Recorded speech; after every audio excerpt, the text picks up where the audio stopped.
Hello everyone, it is Dynamic Days team here, and this is our final presentation in the project management course.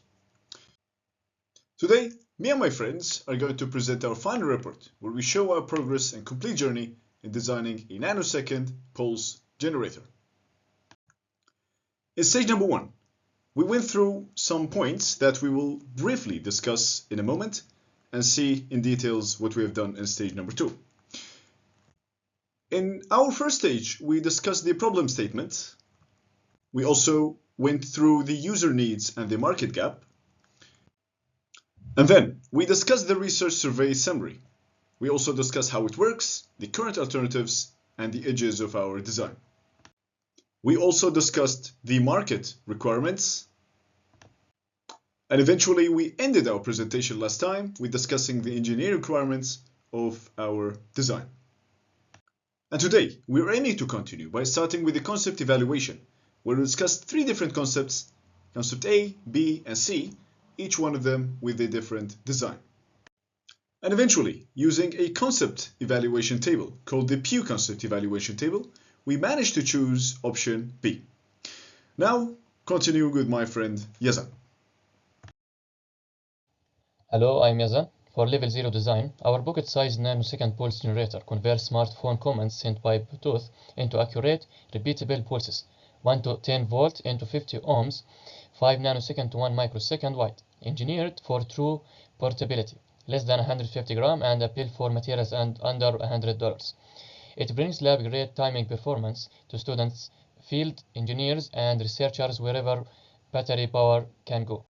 So moving to level 1 design, at level 1 we stitch 6 blocks into the signal chain. The phone app sends Bluetooth commands to the STM32 MCU. The MCU turns them into timer pulses, checks safety, and passes them to a fast edge shaping stage. The output driver lifts the 5 volt edges to 1 to 10 volts into 50 ohms. Every block runs from a single lithium-ion cell, and the power module boasts to clean 5 volts and 10 volts rails. Result: handheld, battery-powered, nanosecond accurate pulses under full smartphone controller. Here, as we can see, the functional requirements table of the level 1 design. So for level 2 design, a 50 picosecond step delay line shifts one timer edge, and XORing it with the original gives pulse width from 5 nanosecond to 1 microsecond. So the 0 to 3 volt pulse is lifted to 5 volts with less than 5 nanosecond edges. The driver feeds the output transistor while keeping ringing under 10%. So the digital converter measures each pulse and lets the MCU auto-tune for constant accuracy. Here we can see the functional requirement table for level 2 design. And also here we can see the flowchart of the internal MCU control logic, and my friend Dina will continue. Hi everyone, I'm Dina and I'm responsible for this section. It outlines the test plans we follow to verify the performance and safety of our device. We base this process on principles such as controllability and observability. So we have 3 types of tests. Unit testing to check the individual components, integration testing to check how modules interact, and acceptance testing to ensure the system meets its design goals. Here we have 2 sample tests. I took one white box and one black box. For the first one, we sent a command from the smartphone app with 5 nanosecond pulse, and we checked it with an oscilloscope and expected to fall within the 1 nanosecond tolerance.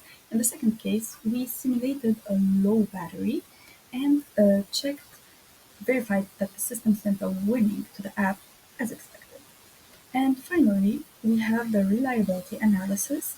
Here we looked at the STM32 microcontroller and used the exponential reliability formula. And with this value of lambda, we have a reliability of 91.6.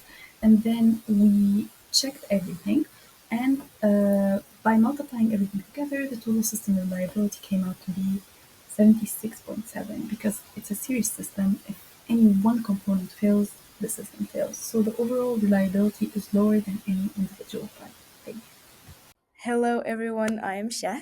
Starting with our timeline where we have estimated our time for each phase, and here again chart elaborates it, and by analyzing risks we have got 6 risk swings around medium and low possibilities, we have planned to prevent these risks, otherwise, we will mitigate its effect.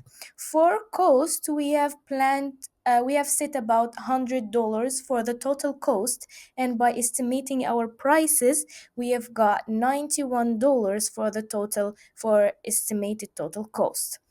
And here this chart explains the break-even analysis, which approximately 3 units sold.